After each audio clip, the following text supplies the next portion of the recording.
Ladies and gentlemen, there is a moment, quiet, cold, and confusing, when someone you once shared everything with disappears. No explanation, no closure, just space. And in that space, he's testing you, not with questions, not with texts, but with silence. Because this is the silent test he gives you before he even thinks about coming back. He wants to see what you'll do without him. Will you crumble? Will you chase? Will you question your worth just because he stopped validating it? You see, this isn't just absence, it's strategy. He wants to feel powerful in your life again. But he won't say that out loud. Instead, he'll leave and wait. He'll scroll silently. He'll ask mutual friends. He might not speak, but make no mistake. He's watching. He wants to know, have you moved on? Do you still post with that sparkle in your eyes, even though he's gone? Do you still smile like you did before you ever met him? Here's the truth. The silent test is never about him. It's always about you.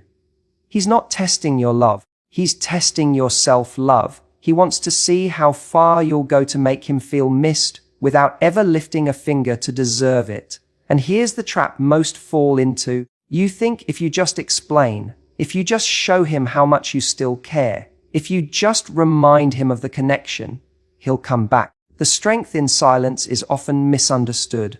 In relationships, we're conditioned to believe that power is shown through words, through confrontation, explanation, or emotional outpour. We think that speaking up is how we prove our love, our worth, our position. But sometimes, the most powerful thing a woman can do is say nothing. Not because she has nothing left to say, but because she finally understands that saying more won't change anything. There comes a moment when her silence is not passive. It's intentional. It's not about giving up. It's about letting go. Letting go of the need to be heard by someone who never truly listened. Letting go of trying to prove her value to someone who never saw it. Her silence is a decision to preserve her energy, to stop exhausting herself in a space where her voice has been repeatedly ignored or dismissed. When she walks away without a word, it's not because she's cold or heartless.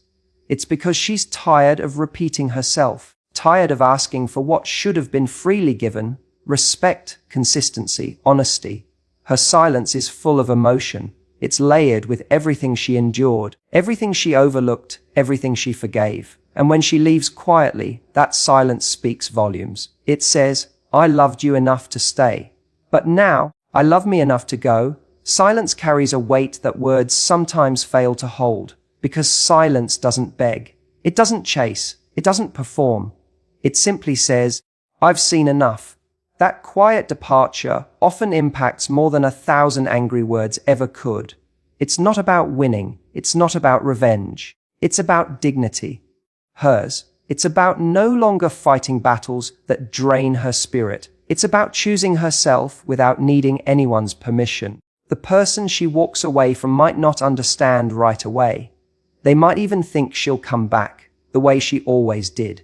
But something is different this time. Her silence isn't temporary. It's not a tactic. It's not a test. It's her truth. Because she knows now that the loudest message is often sent without sound. That the most powerful goodbye doesn't come in shouting or slamming doors, but in the soft echo of footsteps walking away and never returning. People notice silence, especially when it comes from someone who used to speak love into every space. Her absence creates a void, not because she made everything about her, but because her energy filled the room. Her patience, her support, her care, her presence, all of it was felt. And when that presence disappears without warning, it leaves a silence that demands reflection. He'll start to replay the moments, not the dramatic ones, but the subtle ones, when she started talking less, when her eyes didn't light up the same way, when her voice, once full of warmth, grew quiet. She was already leaving long before she actually walked out the door. And when she finally did, her silence told him everything he refused to hear when she was still trying. That's the strength in silence. It's a boundary that doesn't need explanation. It's healing that doesn't need validation. It's the understanding that peace isn't found in noise, but in stillness, in knowing that she doesn't need to prove her pain or explain her departure to someone, who never valued her presence. Her silence is her strength, because it marks the moment she stopped pleading to be chosen and started choosing herself. She didn't leave because she stopped caring. She left because she started caring about herself more. That's something people often misunderstand. They see her walking away and assume she's cold, detached, or over it. But they don't realize how long she stayed, emotionally, mentally, spiritually. Even after parts of her started breaking inside, she didn't just wake up one day and decide to walk away. She wrestled with that decision for days, weeks, maybe even months, constantly weighing her love for him against the love she had left for herself. When a woman gives, she often gives deeply. She gives her time, her effort, her patience, her understanding. She tries again and again, hoping this time will be different, hoping her effort will be enough to fix what's broken, to wake him up, to remind him of what they once shared. But love becomes heavy when it's one-sided, when she's the only one choosing them every day, while he's choosing comfort, ego, or silence. There comes a point where caring for someone else starts to look a lot like abandoning yourself, where your needs are constantly postponed, where your feelings are dismissed, where your presence is taken for granted. And eventually, she realizes she's been loving him at the cost of her own emotional safety. That's not love, that's sacrifice, and too much of it starts to look like self-betrayal. She didn't stop caring. That's what made it so hard to leave, because if the love was gone, walking away would have been simple. But when you still love someone who keeps hurting you, the hardest thing to do is to finally choose yourself. That's what makes it powerful. That's what makes it transformative. It's not a sign that she's heartless. It's a sign that she finally remembered she has a heart too, one that deserves to be protected, not repeatedly broken. People often look at women who walk away and say, she changed. And they're right. She did. She changed from someone who tolerated breadcrumbs into someone who demands the whole meal. She changed from someone who waited for love to show up into someone who realized love should never have to be begged for. She changed because she had to, because staying the same was killing the best parts of her hope, her light, her confidence. It's easy to romanticize a woman's loyalty while she's still giving. It's easy to assume she'll always be there because she always has been. But what's not easy is accepting the moment she decides her own soul is worth more than the potential of a relationship that continues to hurt her. That's not her being selfish. That's her reclaiming her dignity. When she finally walks away, it's not because she stopped feeling. It's because she finally felt enough. The loneliness, the confusion, the rejection, it piled up inside her until her own inner voice became louder than the excuses she kept making for him. And once she listens to that voice, she can't unhear it. She may still love him. She may still remember the good times. But she's no longer willing to carry the weight of a relationship that asks her to become smaller just to keep it alive. She's not punishing him. She's saving herself. And that moment, that quiet, difficult, painful moment where she chooses herself over him, is not her weakness. It's her awakening. True power isn't in making someone stay. It's in knowing when to walk away. So many people confuse power with control. They think if someone stays, if they keep showing up, if they continue to choose you day after day, then you've somehow won. That their presence is proof of your value. But if someone only stays because you've begged, convinced, or broken yourself into pieces to make them comfortable, then they're not really choosing you. They're staying for convenience, or obligation, or comfort. And that isn't love. That isn't respect. And it definitely isn't power. There's a subtle desperation in needing to be chosen, in making yourself worth dependent on someone else's decision to keep you in their life. It's a painful place to be, always waiting for their next move, always wondering if today you're enough. But the moment you stop trying to hold on to someone who clearly isn't holding you back, that's when the real shift begins. Power doesn't come from controlling anyone else's actions. It comes from controlling your own, from knowing that your energy, your time, your presence is valuable, and you won't spend it where it isn't cherished. Walking away isn't about giving up.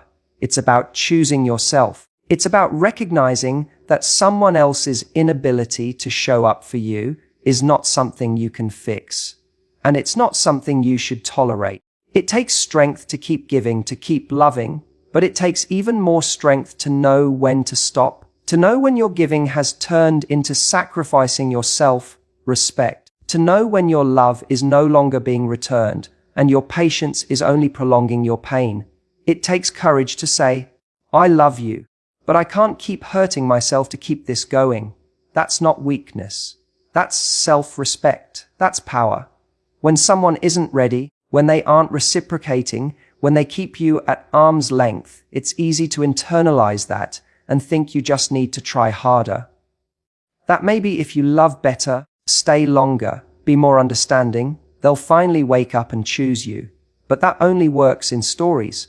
In real life, the more you try to prove your worth to someone who doesn't see it, the more you lose your sense of self. Power is quiet. It's not in dramatic exits or angry words. It's in the stillness of walking away with grace, in choosing not to argue, not to beg, not to explain anymore. It's in trusting that someone who truly sees your worth would never make you feel like you have to earn their attention.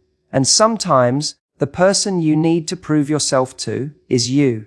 You need to prove to yourself that you can let go of what's hurting you, that you don't have to stay where love feels like a fight, that you can choose peace, even if it means being alone for a while, because being alone in your truth is always better than being with someone who keeps making you question it. So no, power isn't in making them stay.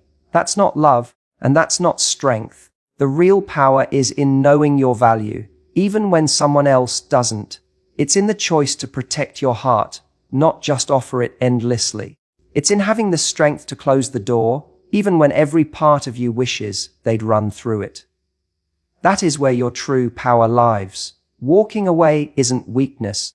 It's the deepest form of self-respect. It's not loud. It doesn't always come with a final fight or a dramatic speech. Often, it's quiet. It's the moment a person decides, after giving too many chances, forgiving too many disappointments, and waiting too long for change, that they've had enough.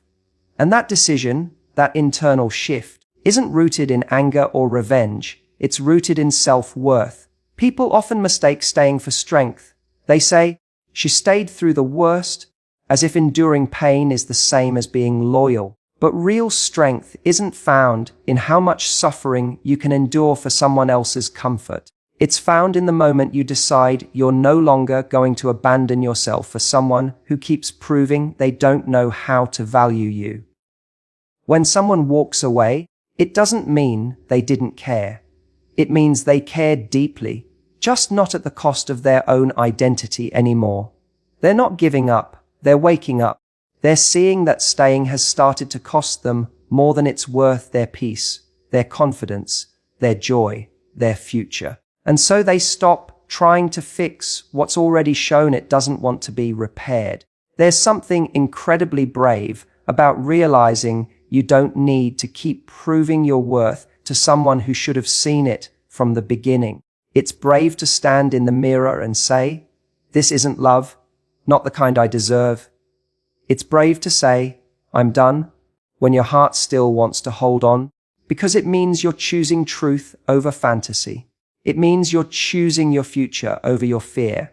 It takes strength to love someone and still decide to walk away. That kind of strength is raw, quiet, and often misunderstood. To outsiders, it may look like giving up, but only the person walking knows the sleepless nights, the tears, the overthinking, the conversations they replayed over and over again in their mind before they finally reached that breaking point.